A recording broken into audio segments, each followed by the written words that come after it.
मेरे प्रिय भाई बहनों, मैं क्षमा चाहता हूँ। तकनीकी प्रॉब्लम की वजह से हम बीच में जो है डिले हो गए और सिग्नल्स नहीं आ रहे थे इस वजह से। लेकिन एक बार फिर परमेश्वर का धन्यवाद देते हैं कि उसने ऐसी स्थिति पैदा करी कि हम दोबारा से आपसे जुड़ चुके हैं और सिग्नल्स दोबारा से आ चुके हैं। तो आइए आज हम इस विषय पे बात करेंगे कि यीशु जो है वो अपनी दुल्हन को लेने आने वाला है, अर्थात कलीसिया को लेने आने वाला है। और इसके लिए कलीसिया तैयार है या नहीं, ये बहुत इंपॉर्टेंट है और आज हम इस विषय पे बात करेंगे। मेरे प्रिय भाई बहनों, हमें ये समझना है कि प्रभु यीशु मसीह का इस पृथ्वी पर जन्म लेना, उसके बाद क्रूस पर उसको जो बलिदान किया गया जिसके द्वारा हमारे पाप क्षमा होते हैं, उसका मेन पर्पस ये था कि परमेश्वर जो है मनुष्य के साथ मेल मिलाप करे और मनुष्य को एक ऐसे स्थान पर रखे जहां पर वो सदैव उसके साथ रहे। ये हमारी लास्ट डेस्टिनी है, क्योंकि जो सफर हमने शुरू करा, यदि हम उस सफर में कहीं रुक जाते हैं या हम अपनी मंजिल तक नहीं पहुंचते हैं, तो मेरे प्रिय भाई बहनों, जो हमारा प्रयास है, जो शुरू से हमने प्रयास करा है प्रभु यीशु मसीह में, जो हम उसके पीछे चले हैं, वो सब व्यर्थ हो जाएगा। इसलिए बाइबल हमें बताती है, जैसे मैंने डाला था कि रेवलेशन की पुस्तक और उसके 19वें अध्याय की 7वीं आयत में, 19वें अध्याय की 7वीं आयत में जो है हम ये पढ़ेंगे और यहां पर इस प्रकार से लिखा हुआ, आओ हम आनंदित और मगन हो और उसकी स्तुति करें, क्योंकि मेमने का विवाह आप पहुंचा है और उसकी दुल्हन ने अपने आप को तैयार कर लिया है। लेकिन जिस लोगों ने तैयार करा है, क्या जो दुल्हन तैयार है उनमें आप हैं या नहीं, ये बहुत महत्वपूर्ण क्वेश्चन है। और बाइबल हमें बार बार इस बारे के विषय में बताती कि सबको तैयार, क्योंकि मसीह की देह जो है वो एक व्यक्ति नहीं है, वो ढेर सारे लोग हैं और उन ढेर सारे लोगों में आपकी गिनती है या नहीं, ये बहुत ही महत्वपूर्ण है। किसके लिए? आपके लिए। और परमेश्वर तो ये चाहता है कि हर एक व्यक्ति बचाया जाए। और बचाने का अर्थ ये नहीं है, बचाने का अर्थ है कि इस पृथ्वी के विनाश होने से पहले कलीसिया जो है प्रभु यीशु मसीह के उस स्थान पर पहुंचे जो उसने पहले से तैयार किया है, और जिसको कि हम यूहन्ना की इंजील और उसके जो है 14वें अध्याय की 3 से लेकर 7वीं आयत तक में पढ़ते हैं, जो कि पाया जाता है। और जिसको कि आप सुनिए और गहराई से सुनिए, वहां पे यीशु अलग तरीके से कह रहा है और सिंपल तरीके से कह रहा है। और यदि मैं जाकर तुम्हारे लिए जगह तैयार करूं, तो फिर आकर तुम्हें अपने यहाँ ले जाऊंगा, कि जहां मैं रहूं वहां तुम भी रहो। जहां मैं जाता हूं तुम वहां का मार्ग जानते हो। थोमा ने उससे कहा, हे प्रभु, हम नहीं जानते कि तू कहाँ जा रहा है, तो मार्ग कैसे जाने? यीशु ने उससे कहा, मार्ग और सत्य और जीवन मैं ही हूँ।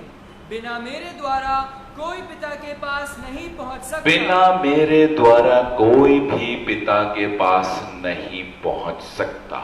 अब हमें यहां थोड़ी गहराई को समझना है।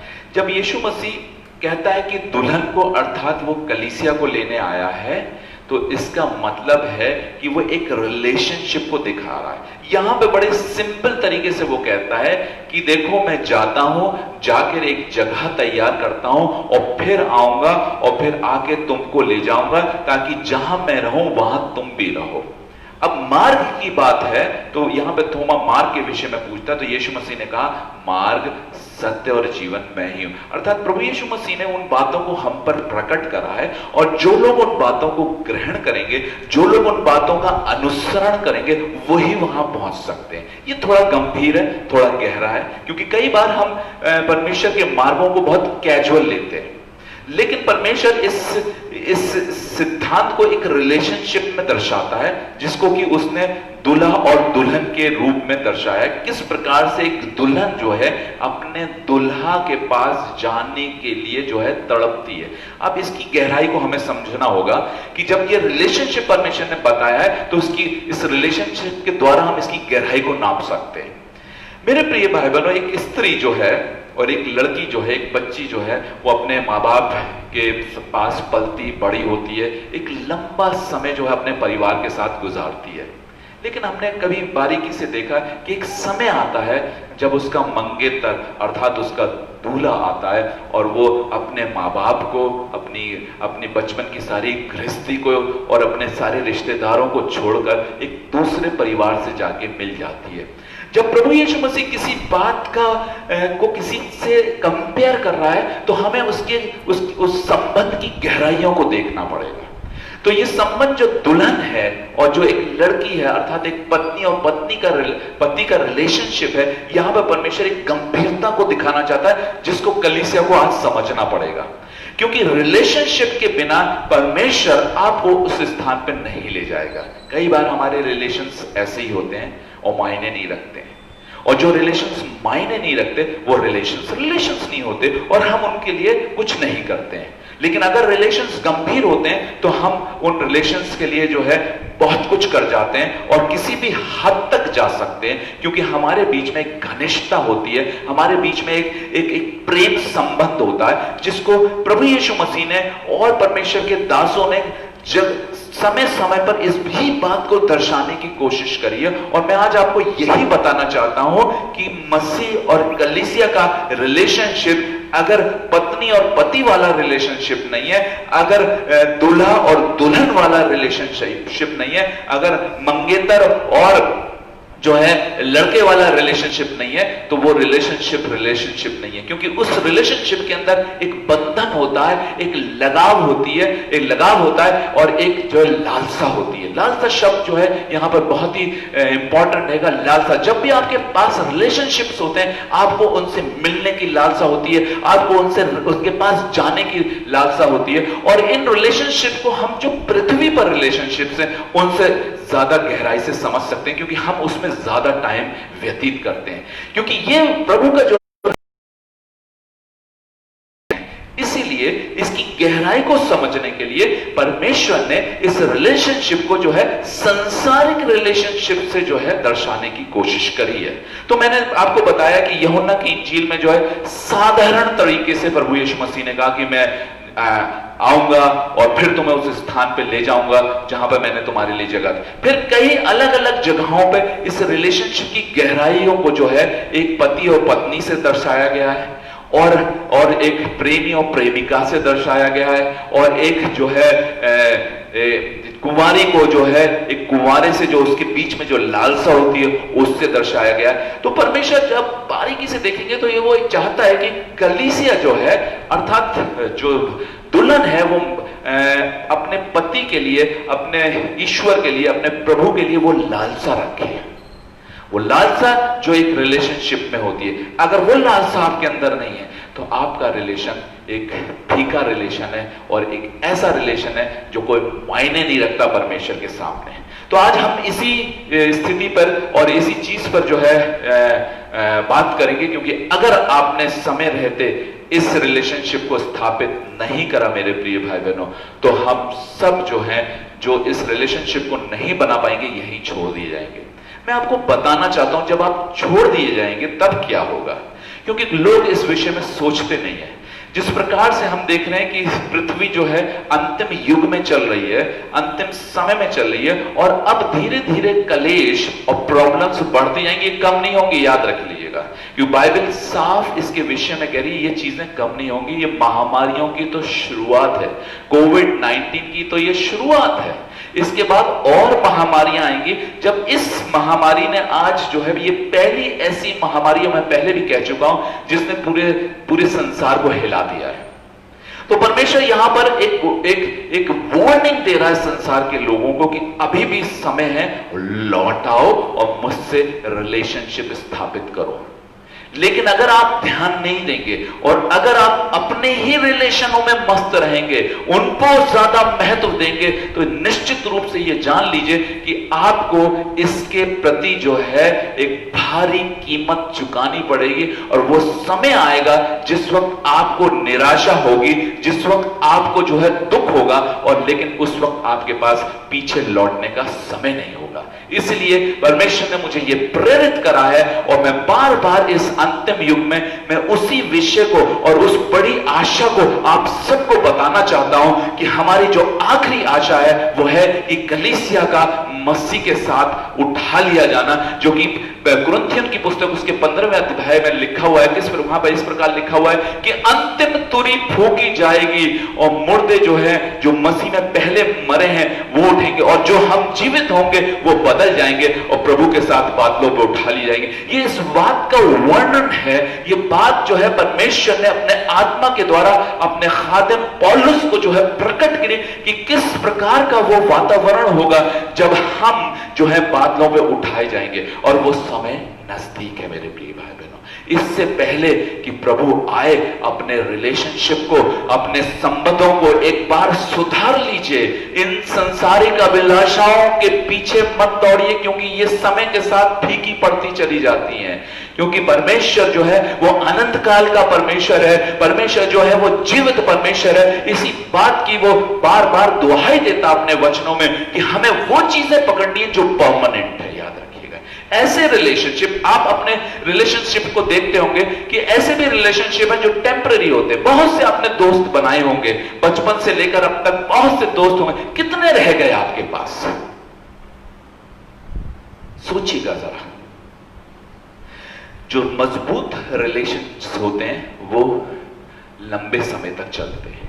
और आज परमेश्वर अपने वचन के द्वारा यही बताना चाहता है, जो सबसे मजबूत रिलेशन है वो परमेश्वर का और कलीसिया का है, यीशु का और उसकी दुल्हन का रिलेशनशिप है, जो युगान युग तक चलता रहेगा। ये युग बाइबल कहती है 70 या 80 साल। उसके बाद जब मर जाएंगे तो क्या होगा? क्या आप यहां से कुछ ले जाएंगे? क्या आपकी संसारिक पत्नी का प्रेम या बच्चों का प्रेम जो है आपके साथ जाएगा? नहीं जाएगा कुछ। याद रखिएगा, यही एक विडंबना है कि लोग उस आत्मिक चीज को समझ नहीं पाते, और परमेश्वर जो है इन्हीं रिलेशनशिप से अपने संबंध की गहराई को प्रकट करने की कोशिश कर रहा है, जिसको आज हम महत्व नहीं दे रहे हैं। मेरे प्रिय भाई बहनों, जब एक व्यक्ति की मृत्यु हो जाती है, उसी के साथ उसके लिए संसार भी खत्म हो जाता है, उसके रिलेशनशिप भी नष्ट हो जाते हैं, बेकार हो जाते हैं। समझिए, थोड़ा सा मनन करिए, 5 मिनट बैठिए और तमाम इन बातों को सोचिए कि मृत्यु के बाद क्या होगा। मैं जो इन तमाम चमक धमक वाली चीजों के पीछे जो मैं पड़ा हुआ, क्या ये मेरे साथ जाएंगे? हम देखते हैं जब कोई व्यक्ति की मृत्यु होती है, सब छोड़ के चला जाता है, और उसके पीछे कौन उसे खाता है, कौन उसका क्या उपयोग करता है, किसी को नहीं मालूम। अगर हम जरा सा भी इस विषय में सोचेंगे तो हमें यह पता चल जाएगा कि हम यहां पर टेम्परेरी हैं, हम यहां पर टेम्परेरी हैं। फिर मैं बता रहा हूं, दिस इज नॉट परमानेंसी। ये परमानेंट स्थान नहीं है। चाहे आप प्रभु में जुड़े या ना जुड़े, दोनों के लिए ये परमानेंट स्थान नहीं है। क्योंकि जो कोई भी प्रभु में मरता है, उसके पास आश्वासन है कि वो अनंत राज्य में प्रवेश करेगा, अर्थात उस स्वर्ग स्थान पर प्रवेश करेगा जहां पर उत्तम चीजें हैं, यहां से भी उत्तम चीजें। जब हम स्वर्ग के विषय में बात करते हैं तो मेरे प्रिय भाई बहनों, जब हम किसी खूबसूरत जगह पर जाते हैं, जैसे स्विट्जरलैंड है, कश्मीर है, हम जब इन जगहों पर जाते हैं तो हम कहते हैं ये तो स्वर्ग है, क्योंकि वो खूबसूरत जगह है, वो उत्तम जगह है, वो देखने में हमारी जगहों से ज्यादा अच्छी जगह है, इसलिए हम उन्हें स्वर्ग की तुलना उनसे करते हैं। इसी प्रकार स्वर्ग जब कोई स्थान बताया गया है तो इसका मतलब है कि वो पृथ्वी से बहुत ज्यादा उत्तम है। तो क्यों ना हम उस उत्तम जगह पर जाने का प्रयास करें। मेरे प्रिय भाई बहनों, मैं चाहता हूं कि आप एक वचन पढ़ाना चाहता हूं, मरकुस की इंजील उसका 2रा अध्याय और उसकी 19वीं आयत। मरकुस की इंजील उसका 2रा अध्याय, जहां पर मैं बताना चाहता हूं कि यीशु मसीह जो है अपने चेलों से एक रिलेशनशिप के विषय में बता रहा है, और उसको पढ़िए। सिर्फ मैं इसलिए बढ़ा रहा हूं कि ये रिलेशनशिप है, और इस रिलेशनशिप को आज मैं चाहता हूं कि हर एक व्यक्ति समझे। पढ़िए क्या लिखा हुआ है। यीशु ने उनसे कहा, हाँ, जब तक दूल्हा बारातियों के साथ रहता है, हाँ, क्या वे उपवास कर सकते हैं? हाँ, अतः जब तक दूल्हा उनके साथ है तब तक वे उपवास नहीं कर सकते। अब यहां पर एक संसारिक रिलेशनशिप में बता रहा है, दूल्हा जब होता है तो माहौल कैसा होता है, आनंद का। आप शादियों को देखिए, तैयारियां बहुत पहले से शुरू हो जाती हैं। शॉपिंग जो है बहुत पहले से, और कुछ कुछ तो परिवार जहां पे लड़कियां होती हैं तो लोग माँ बाप जो है 10-20 साल से यही चीजें इकट्ठा करने लगते हैं, उनके लिए पैसा जमा करने लगते हैं कि लड़की की शादी होगी। और शादी से पहले जो जश्न होता है, जो आनंद होता है, वही आनंद जो है वो प्रभु यीशु मसीह हमें दर्शाने की कोशिश कर रहा है कि वैसा ही आनंद आपके मन के अंदर होना चाहिए प्रभु के आगमन के लिए। यदि ऐसी तैयारी, जैसी तैयारी आप अपने बच्चों की शादी के लिए करते हैं, या कोई लड़का या लड़की अपनी शादी के लिए जो तैयारी करता है, जो उत्साह उसके अंदर होता है, जो लगन उसके अंदर होती है, जो जोश उसके अंदर है, वो जोश क्या आपके पास प्रभु के आगमन के लिए है या नहीं? ये बात जो है आपके अंदर इस कंफर्मेशन को उत्पन्न करेगा कि आप वाकई उस आशा की ओर, उस ठिकाने की ओर और उस निशाने की ओर दौड़े चले जाते। मेरे प्रिय भाई बहनों, मैं सिर्फ विनती करूंगा कि आप जितने भी रिलेशनशिप है उन्हें निभाइए, क्योंकि वो आपका कर्तव्य है। लेकिन जो परमेश्वर और जो कलीसिया और जो दुल्हन और दूल्हे का रिलेशनशिप है, उसको सबसे स्ट्रांग रखिए। क्यों? क्योंकि वो परम है, क्योंकि वो परमानेंट है, सारे रिलेशनों से ऊपर है। आज हम यहीं चूक कर जाते हैं क्योंकि हम इस रिलेशनशिप को नहीं समझते। हम सिर्फ चर्च, आज मैंने कलीसिया के अंदर ये बात डाली भी थी कि हमने चर्च को सिर्फ आने और जाने का स्थान बना लिया है। चर्च एक फैमिली है।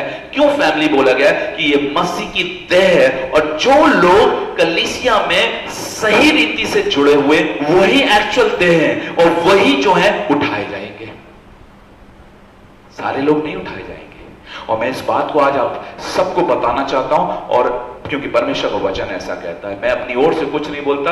आप चाहे मेरी शक्ल से खुश हो या ना हो, मेरे यहां रहने से आपको आपके मन को शांति मिले ना मिले, लेकिन परमेश्वर के वचनों से डेफिनेटली शांति मिलेगी। क्योंकि आज हमने अपने लिए जो है प्रचारक ढूंढ लिए हैं। बाइबल साफ कहती है अपनी कानों की खुजली के हिसाब से हमने अपने लिए प्रचारक ढूंढ लिए हैं, जो अच्छी बातें बताते हैं, जो संसारिक बातें लुभावने रूप में बनाते हैं, वो आपके लिए अच्छे हैं। लेकिन परमेश्वर की बातें, जो खराई का वचन है, वो सुनने में लोगों को थोड़ी सी प्रॉब्लम होती है। और मैं जो हूं खराई का वचन देता हूं, क्योंकि मैं परमेश्वर के सामने दोषी नहीं ठहरना चाहता। क्योंकि वो दिन आएगा कि लोग दोषी ठहरेंगे, जब उनसे पूछा जाएगा कि जिन बात का ज्ञान तुम्हें दिया था, तुमने क्यों नहीं इन लोगों को बताया। वो दोषी ठहरेंगे। इसलिए मैं दोषी नहीं ठहरना चाहता। आप मुझसे नाराज हो जाइए, लेकिन मैं आपको सत्य बताऊंगा। यहां पर मत्ती की इंजील उसका 24वां अध्याय, मत्ती की इंजील उसका 24वां अध्याय निकालेंगे, जहां पर प्रभु यीशु मसीह बड़ी साफ रीति से अपने ही शब्दों से यह बात बोल रहा है, जिसको सुनना बहुत आवश्यक है। अगर आप सुनेंगे और अगर आप समझेंगे, तो इस बात का महत्व आपके जीवन में डेफिनेटली आएगा। यहां हम पढ़ेंगे मत्ती 24 जो है उसकी 36 आयत से लेकर 44 आयत तक, 36 टू, बहुत इंपॉर्टेंट है। बहुत ध्यान से इसे सुनिएगा। और मैं चाहता हूं कि मैं इसको आपके साथ, मैं भी जो हूं जोनाथन के साथ, इसको और ज्यादा क्लियर आवाज जो है पहुंचे। पढ़िए। उस दिन और उस घड़ी के विषय में कोई नहीं उस दिन और उस घड़ी के विषय में कोई नहीं जानता। किस दिन के विषय में हो रहा है? जब प्रभु यीशु मसीह का आगमन होगा। इस बात को पहली चीज अपने कानों में बिठाइए। वो दिन और वो समय, घड़ी नहीं समय, नोबडी नोस। आगे क्या लिखा? पढ़िए। ना तो स्वर्ग के दूत और ना पुत्र, ना इवन पुत्र, जो खुद आएगा उसको भी नहीं पता है कि वो परमेश्वर उसको कब अनुमति देगा आने के लिए। आगे, परंतु केवल पिता जानता है। And it's very confined to the father only. Please remember this. He has not leaked it to anyone. Why? Because there is a reason for that. क्योंकि परमेश्वर चाहता है कि हम पहले से तैयार रहें। हम पहले से तैयार है, ना कि वो जब घड़ी आ जाए तो 1 घंटा पहले तैयार है, ऐसा नहीं। इसलिए परमेश्वर चाहता है कि हम उसे पहले से समझें और एक लंबे समय तक उसके पीछे चलते रहें। क्योंकि करेगा, ऐसा नहीं कि लास्ट आवर में हम तैयार हो जाए। क्योंकि जो लोग पहले से तैयार नहीं होंगे, वो कभी लास्ट आवर में तैयार नहीं होंगे। जिसको कि यीशु मसीह ने एक बड़े अच्छे दृष्टांत में बताया था 10 कुमारियों के विषय में। जिसमें से 5 जो थी वो अपने साथ ऑयल ऑलरेडी लेके गई थी, कुप्पियों में तेल लेके गई थी, ताकि जब उनका इंतजार करते करते जो उनकी जो कैंडल्स हैं, जो उनकी लैंटर्न्स हैं, वो जल्दी जल्दी जब उनका तेल खत्म हो गया और दुल्हन नहीं आया, उन्होंने झट से क्या करा, अपनी कुप्पियों का जो एक्स्ट्रा तेल था अपनी लैंटर्न्स में डाला, ताकि वो और इंतजार करें। और उसी बीच जो है दूल्हा आ गया, और जो 5 कुंवारियां थी वो अपनी लिमिटेड रिसोर्सेज में उसका इंतजार कर रही थी, और दूल्हे के आने में जब देरी हुई, उनकी कुप्पियों का जब तेल खत्म हो गया, तब वो इधर से उधर भाग रही थी। और उस समय क्या हुआ, जिनके पास ऑयल था वो एंटर हो गई। यहां पर प्रभु यीशु परमेश्वर एक बहुत खास बात बता रहा है, यदि आप पहले से तैयार नहीं है तो आपके साथ भी यही होगा, यही होगा, क्योंकि लास्ट आवर में लिखा है पृथ्वी के लोग छाती पीटेंगे। इस बात को याद रखिएगा, छाती पीटने का मतलब है मलाल करेंगे, दुख करेंगे, और उस वक्त कुछ नहीं होगा। मैं इस वचन के माध्यम से एक बार फिर आप सबको प्रेरित करना चाहता हूं, जागरूक करना चाहता हूं कि अपने रिलेशन को परमेश्वर के साथ एक बार फिर स्थापित करिए, क्योंकि आप अंतिम युग में हैं और प्रभु का आगमन कभी भी हो सकता है। आपको पहले से तैयार होना। आगे पढ़िए क्या लिखा हुआ है। और क्योंकि जैसे जल प्रलय से पहले के दिनों में जिस दिन तक कि नूह जहाज पर ना चढ़ा, अब यीशु मसीह ने इस दिन को कंपेयर करा है नूह के समय से। नूह को भी परमेश्वर ने एक बात बताई थी कि मैं इस संसार को नष्ट करने जाना हूं, इसके लिए तो एक जहाज तैयार कर, और फिर उस जहाज को जो है, उस जहाज में तू प्रवेश कर जाना। लेकिन प्रवेश करना तो इजी है, लेकिन उससे पहले जो तैयारी है वो बहुत इंपॉर्टेंट है। यही तैयारी यीशु मसीह आज बहुत ही गहराई से, कभी भी आपने ध्यान नहीं दिया क्यों वो इस बात को नूह से कंपेयर कर रहा है। आज हमारी तैयारी क्या है ये हम अब यीशु मसीह बताएगा कि नूह की तैयारी क्या थी और बाकी लोगों की तैयारी क्या थी। आगे पढ़िए और ध्यान से समझिए परमेश्वर का वचन क्या कहना चाहता है। उस दिन तक लोग खाते पीते थे, उस दिन तक लोग खाते पीते थे और उनमें विवाह होते थे। हाँ, और जब तक जल प्रलय आकर उन सबको बहाना ले गया, हाँ, तब तक उनको कुछ भी मालूम नहीं था। They were unconscious. They were not alert. Please इस बात को ये alertness is required. परमेश्वर चाहता है जागृत रहो, सचेत रहो। बार बार ये शब्दों का इस्तेमाल किया जा रहा है, लेकिन अभी भी बहुत से लोग सो रहे हैं। किसमें सो रहे हैं? उनको अपनी लड़की की शादी की चिंता है, उनको अपने लड़के की शादी की चिंता है, उनको अपने वो इस बात की चिंता। अब ये बात हमें दिखाती है कि उनको किस बात की चिंता है। जिस बात की चिंता होती है वही मन में रहती है ना। अगर आपको परमेश्वर के आगमन की चिंता होगी तो ये सारी बातें फीकी पड़ जाएंगी। As things come, God will provide. But are you ready for His coming? मेरे प्रिय भाई बहनों, ध्यान से सोचिएगा। जब यीशु मसीह ने इस बात का संकेत जो है नूह से करा है, नूह के टाइम में भी लोग उसका मजाक उड़ा रहे थे, और आज भी बहुत से लोग मजाक, अरे ये तो बड़े आत्मिक बन रहे हैं, ये तो बड़े वैसे हो रहे हैं, इनको तो अपनी लड़की की चिंता नहीं। अब आपको बहुत से डायलॉग बाहर से मिलेंगे, और नूह भी इन्हीं डायलॉग्स को वहां पर झेल रहा था। लेकिन कोई बात नहीं, क्योंकि उसने परमेश्वर की इच्छा को ज्यादा महत्व दिया। देखिए बाइबल में यहां पर 2 चीजों का नूह के टाइम में, खाना पीना और शादी ब्याह, ये 2 ही का वर्णन ज्यादा दिया है। अगर कोई बात लिखी जाती है तो उसका कोई महत्व होता है। आज हमारी दोनों चिंताएं यही है, क्या खाएंगे, क्या पिएंगे, और कैसे बच्चे आगे बढ़े, कैसे इनकी शादियां अच्छे घरों में। आज यही करते हैं। और मैं ऐसे लोगों को जानता हूं, अभी रिसेंटली एक शादी हुई थी कि हमें बड़ी चिंता थी शादी की, कि किसी तरीके से लड़की निपट जाए, किसी तरीके से लड़का निपट जाए। लेकिन वो भूल बैठे हैं कि उनको एक और चिंता करनी है जिसके विषय में वो बिल्कुल चिंता नहीं कर रहे। यही परमेश्वर चाहता है। अगर किसी बात की आप जब चिंता करते हैं तो उसके लिए, जब आपको अपने बच्चों की शादी की चिंता होती है, जब आपको खाने और पीने की चिंता होती है तो आप उसका इंतजाम करके रखते हैं। लेकिन जिन बातों की आप चिंता नहीं करते उनसे आप केयर फ्री रहते हैं। यही तो वो समझाना चाह रहा है इस वचन में, और जिसको हम सबको समझना होगा। मेरे प्रिय भाई बहनों, ये सिर्फ समझने की बात है। जो कोई समझता है, याद रखिए, जो कोई समझता है वही सही डिसीजन लेता है, और जो नहीं समझता उसकी दुनिया ऐसे ही चलती। और प्रभु का दिन चोर की नाई आ जाएगा, बाइबल कहती है, चोर की नाई आ जाएगा। और जो लोग तैयार होंगे, जो लोग इस बात को जानते हैं, जो लोग इस बात को समझते हैं, जो लोग इस बात के प्रति चिंतित हैं, वही उठाए जाएंगे। आगे अब पढ़िए क्या कहता है परमेश्वर का वचन। वैसे ही मनुष्य के पुत्र का आना भी होगा। हाँ, उस समय 2 जन खेत में होंगे, एक ले लिया जाएगा और दूसरा कौन छोड़ दिया जाएगा जानते हैं? वो जिसे चिंता नहीं है, जिसे प्रभु के आने की चिंता नहीं है, जो अपनी संसारिक सुख विलास के अंदर, जो अपने संसार के भोग विलास के अंदर विलीन है, वो छोड़ दिया जाएगा। और जब वो छोड़ दिया जाएगा तो बाइबल साफ कहती है कि भारी कलेश, और ये कलेशों की शुरुआत हो गई है।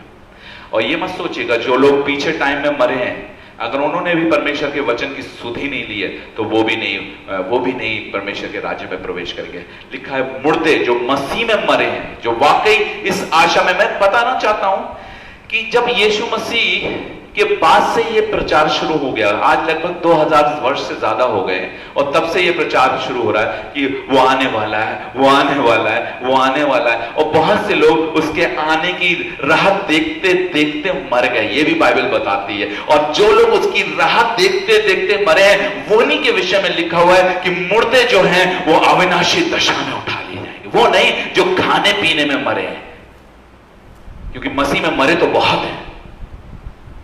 पीछे टाइम पे भी जो इस आशा में मरे कि आज प्रभु आ जाएगा, आज प्रभु आ जाएगा, परमेश्वर के राज्य में प्रवेश करेंगे।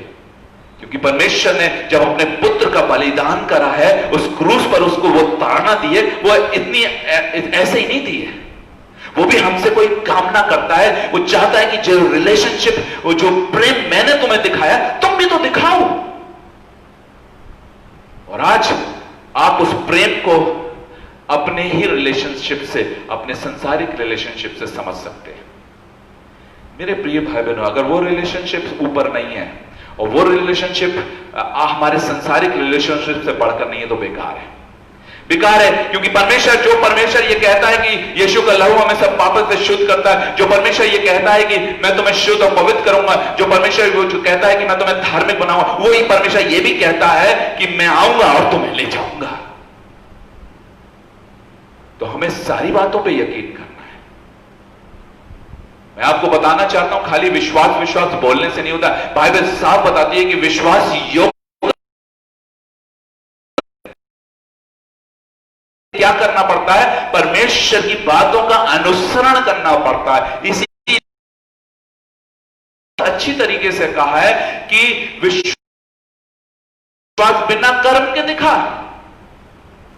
और इब्राहिम के फेथ में यही दिखाया गया है कि उसको विश्वासियों का पिता इसलिए क्योंकि उसने फेथ के अनुसार परमेश्वर का आज्ञाकारी रहा। जब परमेश्वर ने कहा कि अपने बच्चे को बलिदान करने के लिए ले जा, तो वो ले गया। यहां जब हम परमेश्वर के वचन की कोई बात बोलते हैं तो लोग अलग अलग बातें बताने लगते हैं कि वो उस युग के लिए थी, वो उस समय के लिए थी, वो इस समय। बाइबल क्या कहती है? परमेश्वर आज, कल और आने वाले समय में युगान युग एक सा ही परमेश्वर है, वो बदलने वाला परमेश्वर नहीं है। यीशु मसीह जब न्यू टेस्टमेंट में प्रीच करता था तो वो पुराने टेस्टमेंट, पुरानी बातों को वो दोहराता था। अगर पुरानी बातें महत्व नहीं रखती हैं, उस दौर की थी, तो उसे यहां पे कहने की जरूरत नहीं थी। मेरे प्रिय भाई बहनों, हमें समझना चाहिए। अगर आज आप नहीं समझेंगे तो वो दिन याद रखिएगा जिस दिन आपको पछताना पड़ेगा। आगे पढ़िए क्या लिखा हुआ जल्दी से। 2 स्त्रियां चक्की पीसती रहेंगी, हाँ, एक ले ली जाएगी और दूसरी छोड़ दी जाएगी। हाँ, इसीलिए जागते रहो, क्योंकि तुम नहीं जानते कि तुम्हारा प्रभु किस दिन आएगा। बस जागते रहो, क्योंकि तुम नहीं जानते कि तुम्हारा प्रभु किस दिन आएगा। जागते रहो,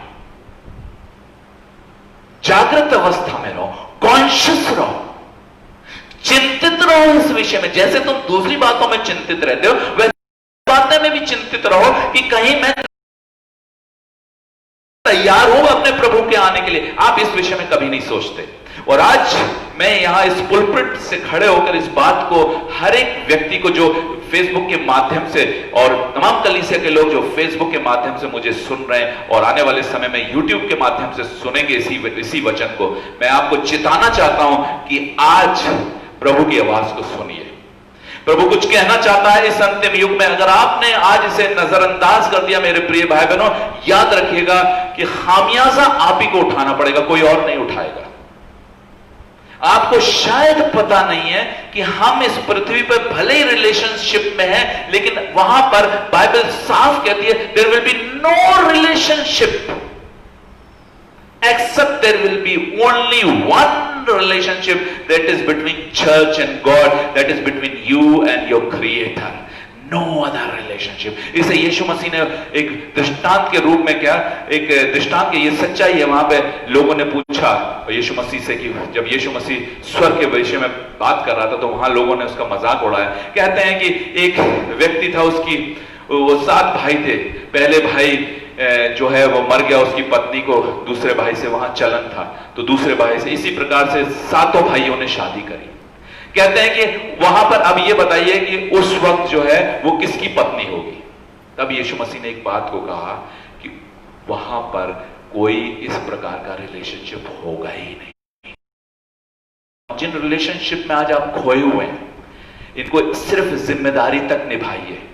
जो आपका सबसे महत्वपूर्ण रिलेशनशिप है वो है प्रभु यीशु मसीह, अर्थात पिता के साथ मिलन, दूसरे शब्दों का आत्मा का परमात्मा से मिलन।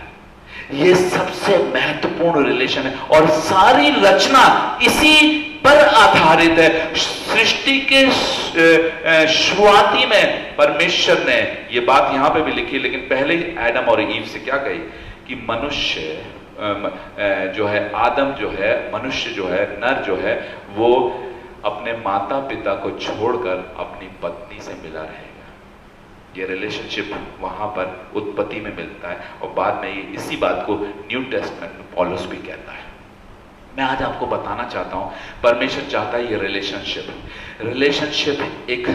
एक ऐसी बॉन्डिंग है ना, ऐसी बॉन्डिंग है जिसको कोई नहीं तोड़ पाता है, जिनको कि हम बहुत बेहतर रीति से समझ रहे हैं, जो कि हमारे सांसारिक रिलेशनशिप है। मैं आपको बताना चाहता हूं इससे भी ऊंचा एक रिलेशन है, इससे भी ऊपर एक रिलेशनशिप है, वो है परमेश्वर का और कलीसिया का, और जो कि अनंत है, परमानेंट है। क्यों ना हम इस रिलेशनशिप को महत्व दें।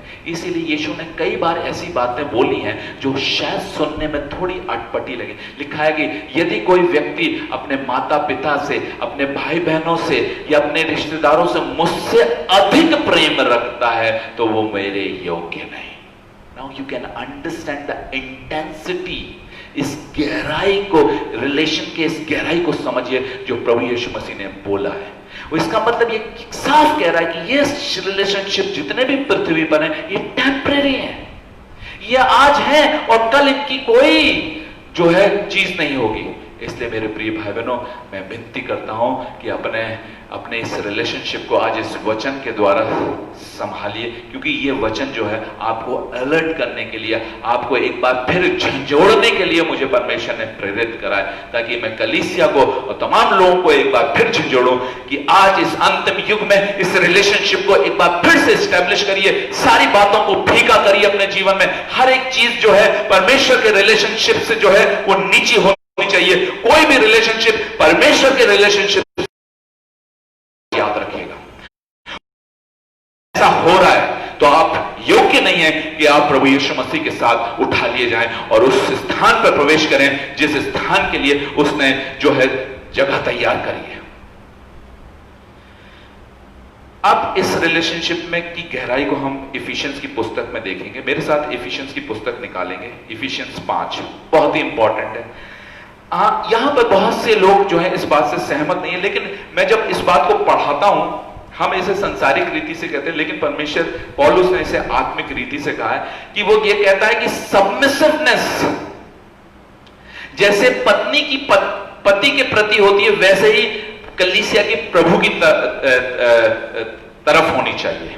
और इस रिलेशनशिप को जो है पौलुस 5वें अध्याय की जो है इस वक्त जो है 22 आयत से पढ़ेंगे।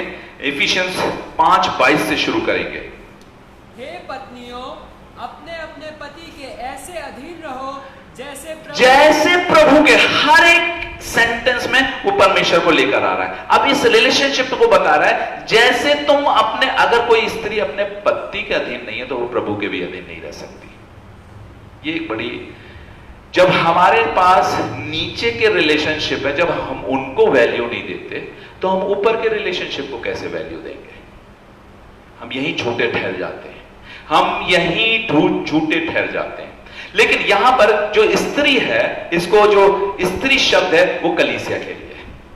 देखिए एक रिलेशनशिप यहां पर है, औधा यहां पर पुरुष को जो है परमेश्वर ने सर बनाया है और स्त्री को अधीन रखा। अब यही औधा कलीसिया और प्रभु का भी है, हमें इसे गहराई से समझना होगा। आगे पढ़िए क्या लिखा हुआ है।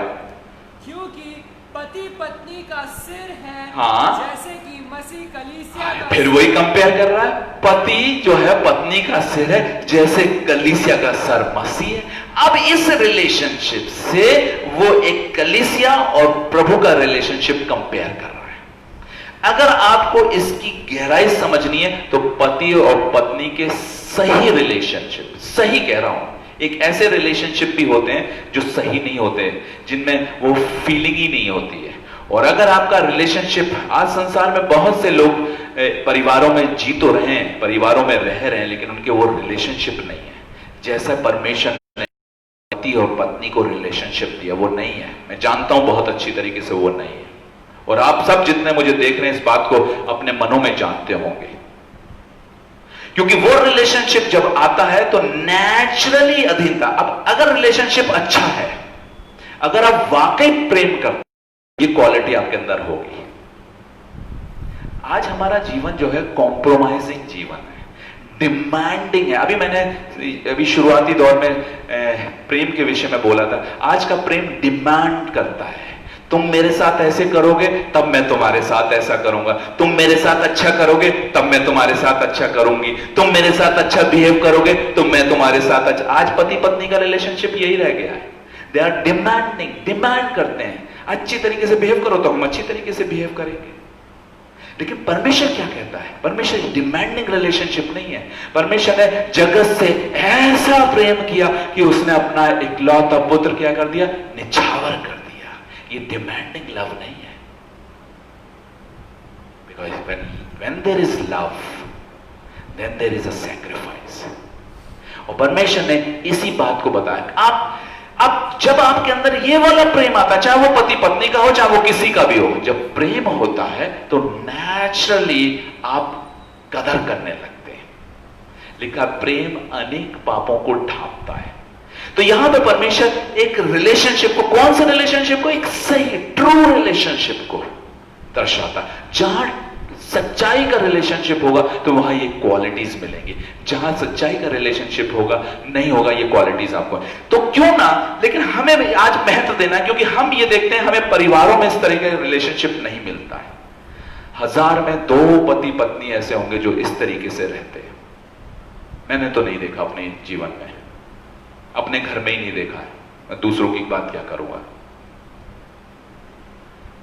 लेकिन आज हम इस रिलेशनशिप को समझ कर, क्योंकि हम नहीं जानते, क्योंकि ये बात हकीकत है कि अगर आपको अपना पार्टनर उस तरीके से नहीं मिलता जो आपकी मैचिंग के अनुसार नहीं है, जो आपकी सोच के अनुसार, तो आपके रिलेशनशिप कभी भी उस तरीके से स्थापित हो ही नहीं सकते। लेकिन जो हमारा और परमेश्वर का रिलेशन, परमेश्वर बिल्कुल डिफरेंट है। बस वो ये चाहता है कि अब गलती अगर हमारे इस रिलेशनशिप में तो हमसे ही हो रही है, उससे नहीं हो रही है। He is absolutely perfect in his relationship। तो वहां पर तो कोई बात ही नहीं है, वहां पर तो सिर्फ हमें अपने आप को स्थिर करना है। को जो है कंपेयर कर रहा है कलीसिया से और प्रभु से। आगे क्या लिखा हुआ पढ़िए।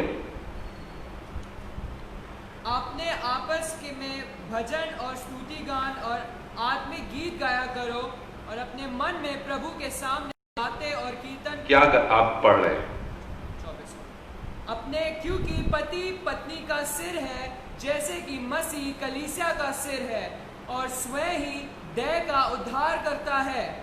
पर जैसे कलीसिया मसीह के अधीन है, वैसे ही पत्नियां भी हर बात में अपने अपने पति के अधीन रहे। अब यहां पर प्रभु यीशु मसीह संसारिक, मैंने ये देख लिया, संसारिक रिलेशनशिप में ये चीज आप नहीं पा पाएंगे। नेवर नेवर पा ही नहीं सकते। is there,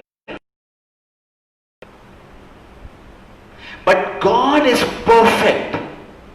Now when perfect, अब हमको क्या करना है? हमको एटलीस्ट अपने और परमेश्वर के संबंध को ज्यादा ध्यान देना है। आप पत्नियां में ये बात होगी कि वो अपने पति के अधीन नहीं हो पाती, क्योंकि there is many problems over there. वो चाहकर भी नहीं हो पाती, मैं जानता हूं इस बात को, क्योंकि there is imperfection. But God is perfect my dear. Let us correct our relationship with God at least, because that is a permanent relationship. इसीलिए नो में वो कह रहा है शादी ब्याह के चक्कर में इस रिलेशनशिप को मत खराब करो, because this cannot be perfect if you go deep into that. अगर आप इस गहराई में जाएंगे मेरे प्रिय भाई बहनों, तो actually God is giving more importance to his relation rather than this relation. ध्यान से सोचिएगा। इसलिए बीते समय में प्रभु यीशु मसीह ने कहा, वो जो कोई अपने माता पिता या अपनी पत्नी और अपने बच्चों को मुझसे अधिक प्रेम करे, वो मेरे योग्य नहीं है। That's what he wants. Please आज इस अंतिम युग में आप अपने रिलेशनशिप, संसारिक रिलेशनशिप नहीं सुधार सकते, आप उन्हें निभा रहे हैं। You're just going through that. But परमेश्वर के साथ उन रिलेशनशिप को स्थापित करिए, निभाइए, नहीं स्थापित करिए। निभाना कॉम्प्रोमाइज होता है। और परमेश्वर कहता है, मैं I don't like this relationship. Compromise नहीं, क्योंकि मुझसे तो कुछ छुपा नहीं। आज हम अपने रिलेशनशिप को संसार से छुपा लेते हैं मेरे प्रिय भाई बहनों, लेकिन परमेश्वर से हम कुछ नहीं छुपा पाएंगे, क्योंकि वो तो मनों का जांचने वाला परमेश्वर है। मैं विनती करूंगा कि इस वचन के द्वारा जो पौलुस ने पति और पत्नी के रिलेशनशिप में, कलीसिया और मसीह के रिलेशनशिप में जो कॉन्ट्रास्ट करा, इसको समझिए। इसको समझने से पहले आपको समझना होगा, इससे पत्नी को लेने आ रहा है। अब मैं आपको और गहराई बताता हूं। वहां पर एक प्रेमी और प्रेमिका का रिलेशनशिप देखिएगा और एक पति और पत्नी का रिलेशनशिप देखिएगा, दोनों में बहुत फर्क होता है। प्रेमी और प्रेमिका पागल होते हैं एक दूसरे से मिलने के लिए, और इसीलिए परमेश्वर ने इस रिलेशनशिप को बाद में कहा है कि पत्नी तब होगी जब दूल्हे की शादी होगी। शादी के लिए वो चाहता है कि वो पागलपन होना चाहिए प्रेमिका में प्रेमी के लिए। इस बात को तो आप गहराई से समझ सकते हैं, क्योंकि शादी के बाद हमारे रिलेशनशिप्स खराब हो जाते हैं, क्योंकि हम एक दूसरे को उस तरीके से वो हमारी एक्सपेक्टेशंस पे फुलफिल नहीं उतरते हैं, फिर हम उन्हें निभाने लगते हैं। लेकिन इसीलिए प्रभु यीशु मसीह ने अपने इस रिलेशनशिप को प्रेमी और प्रेमिका से, ये बड़ा गहरा रिलेशनशिप होता है प्रेमी और प्रेमिका का, जो कि मैं जिसको कहता हूं कि वो पति और पत्नी से भी ज्यादा मजबूत रिलेशनशिप होता है। हर एक व्यक्ति इस बात को गहराई से समझ, उसमें दीवानगी होती है, उसमें पागलपन होता है, उसके अंदर आप कुछ बात नहीं सोचते, घर वाले कहते नहीं, लेकिन वो दीवानगी ऐसी होती है, वही दीवानगी परमेश्वर चाहता है आपसे। ये रिलेशनशिप बाद में फीके पड़ जाते हैं, लेकिन प्रभु का रिलेशनशिप कभी फीका नहीं पड़ता, क्योंकि वो परफेक्ट है, वो परफेक्ट है। मेरे प्रिय भाई बहनों, प्लीज इस बात को आज गहराई से सोचिएगा। वचन सुनने के बाद इस वचन को थोड़ा बैठ के मनन करिएगा, तब आप इसकी बॉन्डिंग को, इसकी गहराई को समझ पाएंगे। और परमेश्वर जो कह रहा है कि वो ऐसे ही लोगों को ले जाएगा, इसीलिए कहा है कि दो स्त्रियां सो रही होंगी, एक ले ली जाएगी, एक छोड़ दी जाएगी। क्या बॉन्डिंग है, किस तरह का रिलेशनशिप है आपका? क्या वो पति पत्नी वाला रिलेशनशिप है? जिसमें सिर्फ एक रिलेशनशिप है नाम का, या आपकी प्रेमियों प्रेमिका वाला रिलेशनशिप है। गॉड वॉन्ट्स दैट रिलेशनशिप, जो एक प्रेमी और प्रेमिका का रिलेशनशिप होता है। इस बात को याद रखिए, वो जो रिलेशनशिप होता है वो किसी को महत्व नहीं देता है, किसी के बारे में नहीं सोचता है। जब आप किसी से प्रेम करने लगते हैं और जब उसके बाद शादी होती है ना, लेकिन उससे पहले तो आप हर माँ बाप भी आपके लिए डिफरेंट हो जाते हैं, रिश्तेदार से आप बैर कर लेंगे, दोस्तों से बैर कर लेंगे, संसार से बैर कर लेंगे, किसी से भी बैर कर लेंगे अपने प्रेमी और अपनी प्रेमिका से मिलने के लिए। And that is what God want. इसीलिए इस रिलेशनशिप को एक स्त्री और पुरुष की चाहत से जोड़ा गया है। शादी से मैं इसलिए नहीं जोड़ना चाहता हूं क्योंकि शादियां जो हैं इम्परफेक्ट हो जाती हैं। मैं इसे प्रेमी और प्रेमिका से जोड़ना चाहता हूं, और हर व्यक्ति उस गहराई को समझ सकता है अगर आप बारीकी से समझे।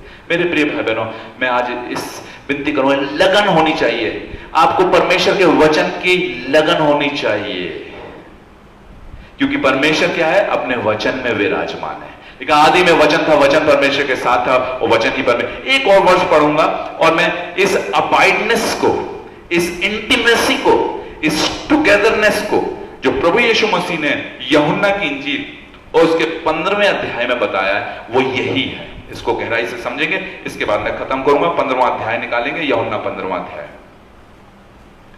जॉन 15। बहुत अच्छा परमेश्वर का एक ऐसा वचन है जो यूहन्ना पे रिवील करा गया, जिसके अंदर इस गहराई को इतनी गंभीरता से और इतनी क्लोजनेस से लिया गया, जिसको अगर आप समझ जाएंगे, इसकी पहली आयत से लेकर 7वीं आयत तक बहुत ही गहराई है, जिसको कि हम पहले से पढ़ेंगे। मैं चाहता हूं कि आप सब पढ़ें, पढ़िए। सच्ची दाखलता मैं हूं, हाँ, और मेरा पिता किसान है। हाँ, जो डाली मुझ में है और नहीं फलती वो उसे काट डालता। अब ये क्या, जो डाली मुझ में है और नहीं फलती, ये रिलेशनशिप है। ऐसे भी रिलेशनशिप हैं जो फीके हैं, कभी भी नहीं फलेंगे।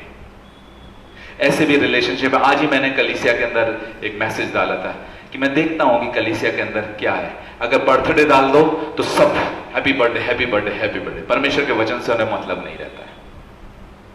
उनसे ये पता चल जाता है कि आप कितनी, आपके अंदर गंभीरता। आप दूसरे रिलेशन, बुरा ना मान जाए भाई अगर हमने विश नहीं करा, सब विश कर रहे हैं हमने, लेकिन आपने कभी ये नहीं सोचा कि परमेश्वर आपके विषय में क्या सोचता है।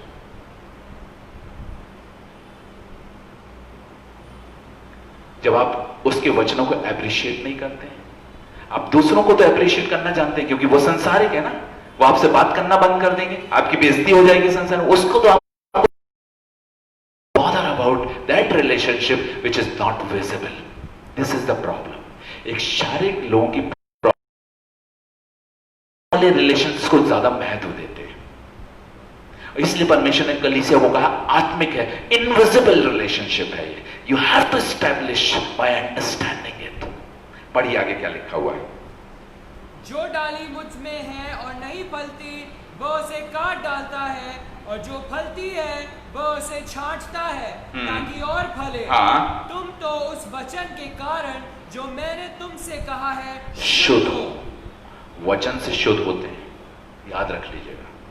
और यीशु मसीह वचन है। आदि में वचन था, वचन परमेश्वर के साथ था, वचन ही परमेश्वर है। वो यही वचन देहधारी होकर हमारे बीच में आया। परमेश्वर का वचन ही सब कुछ है।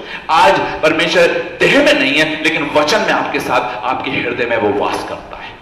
अगर आप वचन से प्रेम करते हैं तो परमेश्वर से प्रेम करते हैं। अगर वचन का तिरस्कार करते हैं, वचन को नजरअंदाज करते हैं, तो परमेश्वर को नजरअंदाज करते हैं। इस बात को आज समझ लीजिएगा। पढ़िए आगे क्या लिखा हुआ है। तुम मुझ में बने रहो और मैं तुम में। जैसे डाली यदि दाखलता में बनी ना रहे तो अपने आप नहीं फल सकती, हाँ। वैसे ही तुम भी यदि मुझ में बने ना रहो तो नहीं फल सकते। हाँ। मैं दाखलता हूँ, तुम डालियां हो।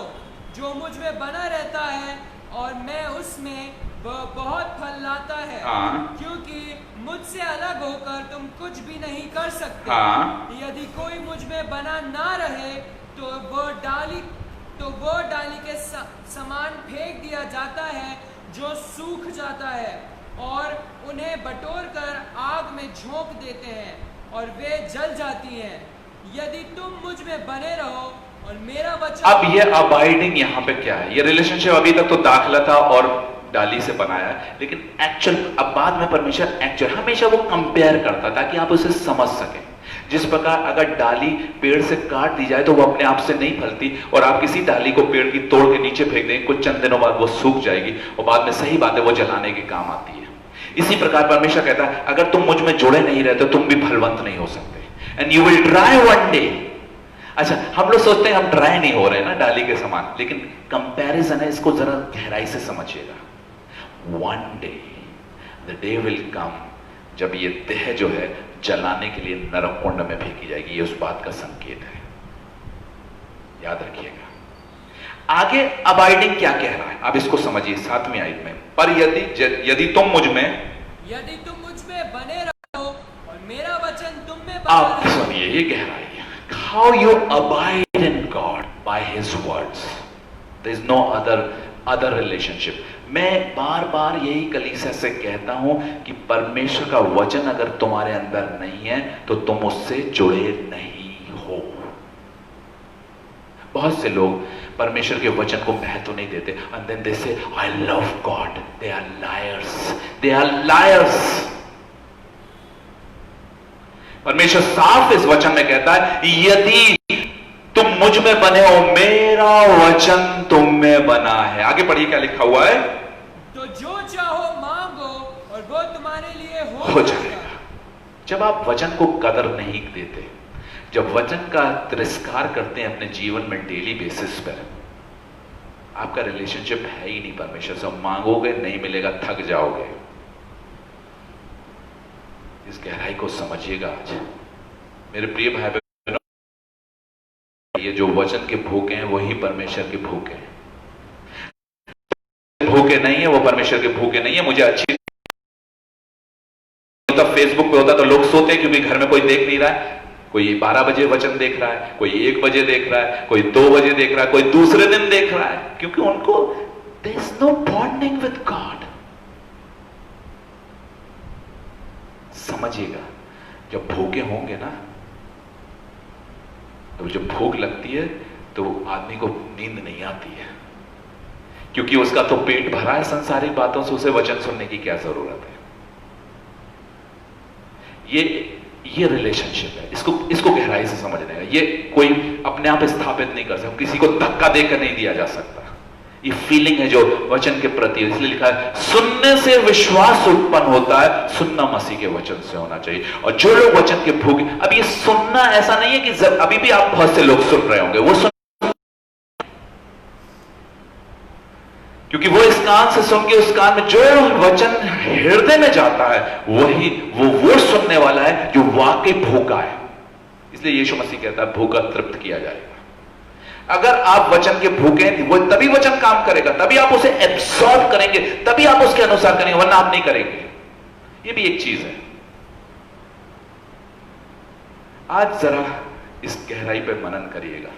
मैं इतना ही कह के खत्म करूंगा मेरे प्रिय भाई बहन। अंतिम युग है और परमेश्वर का एक आशा, जो सबसे बड़ी आशा जो मसीहों के साथ है, वो है कि हम अनंत युग में प्रवेश करेंगे।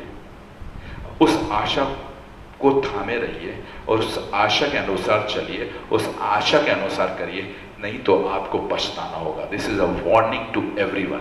मैं इसी के साथ यहाँ पर आज का वचन खत्म करता हूँ और उम्मीद करता हूँ कि आपका ये आज का वचन आपको छुएगा और झंझोड़ेगा अगर आपने इसे कायदे से और ध्यान से सुना होगा।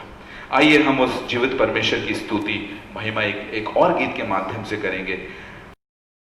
कि बहुत अच्छा गीत है, महिमा से तू जो भरा हुआ है। बहुत ही अच्छा गीत है, महिमा से तू जो भरा हुआ है, शांति में सदा रहने वाला है। वो शांति में वो आज हमें भी प्रवेश कराना चाहता है। तो आइए मेरे प्रिय भाई बहनों, आज से ये निर्णय लें कि हम उस शांति में और उस स्थान पर प्रवेश करने का पूरा भरकस प्रयास करेंगे और अपने सारे रिलेशनशिप को आज फीका कर देंगे और अपने परमेश्वर और अपने बीच के रिलेशनशिप को आज से मजबूत करेंगे।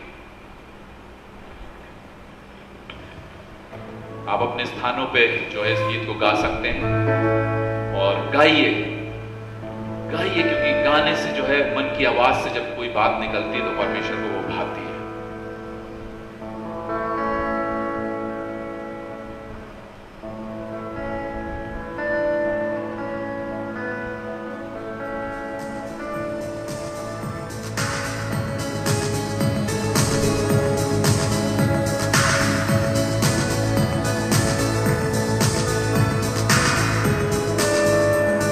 से एक तैयारी के साथ इस गीत को गाएंगे आज। अगर ये वचन ने आपको छुआ है तो आज कहिए कि हाँ प्रभु, मैं उस शांति में मैं भी निवास करूंगा तेरे साथ।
गीत तो सुंदर था।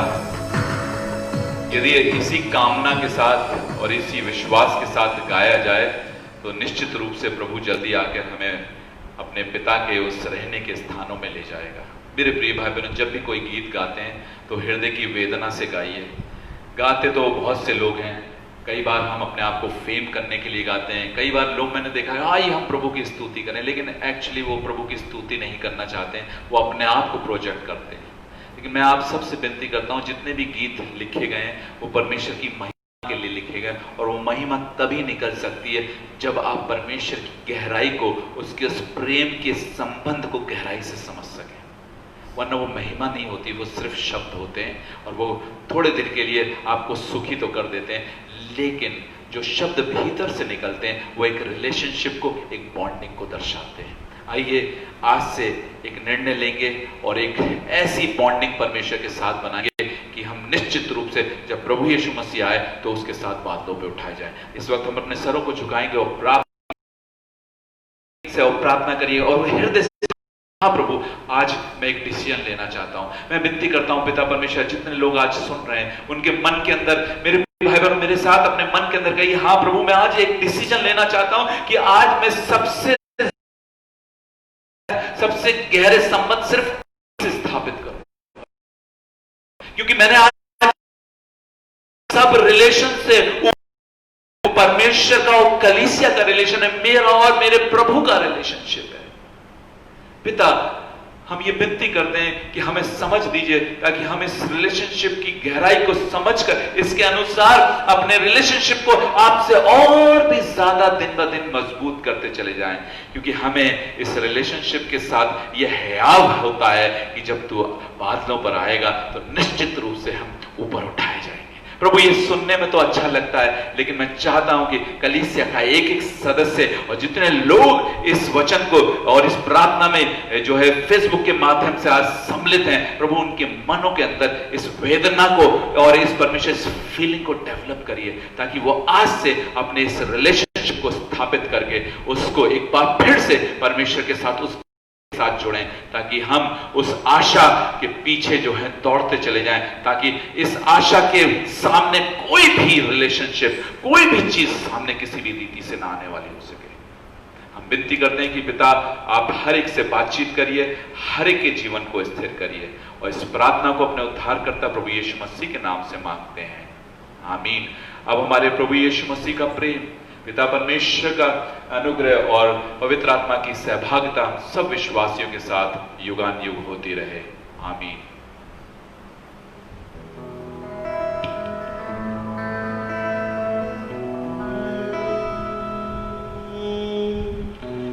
यदि तुम मुझ में बने रहो और मेरी बातें तुम में बनी रहे, यदि तुम मुझ में बने रहो और मैं बनी रहे, तो जो चाहो मांगो तेरे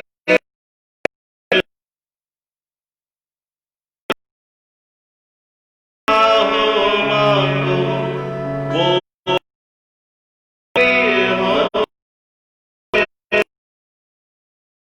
तुम मुझ में बने, तुम में बनी रहे, यदि तुम मुझ में बने रहो और मेरी बातें तुम में बनी रहे। आप सबको प्रभु यीशु में आज का दिन मुबारक हो। और एक बार फिर मैं विनती करूंगा कि यदि ये वचन आपको अच्छा लगा, ये आराधना आपको अच्छी लगी है, तो इसे दूसरों तक शेयर करिए। मैं फोर्स नहीं करूंगा, क्योंकि जब तक कोई चीज दिल से ना हो तो वो व्यर्थ है। इसलिए मैं कभी भी कलीसिया को फोर्स नहीं करता हूं। और जितने भी लोग, अगर आप ये समझते हैं कि ये वचन वाकई आज की डिमांड है, इस अंतिम युग की डिमांड है, टेक इट टू अदर्स। आप ढेर सारे हैं, जैसे हम लोग तो जो वैसे तो रिलेशनशिप एक का रखते हैं, लेकिन यहां पे एक बड़ी गहराई है कि ढेर सारी दुल्हनें एक ही दुल्हन बन के जा रही हैं। तो हमारी ये कोशिश होना चाहिए कि देखिए, संसारिक रिलेशनशिप में तो हम दूसरे को घुसने नहीं देते हैं अपने रिलेशनशिप में, लेकिन ये मसीह का रिलेशनशिप बड़ा ही अलग है, जिसमें हम दूसरों को भी इस रिलेशनशिप में लेकर आते हैं। कितना सुहावना रिलेशनशिप है, कितना गहरा रिलेशनशिप है।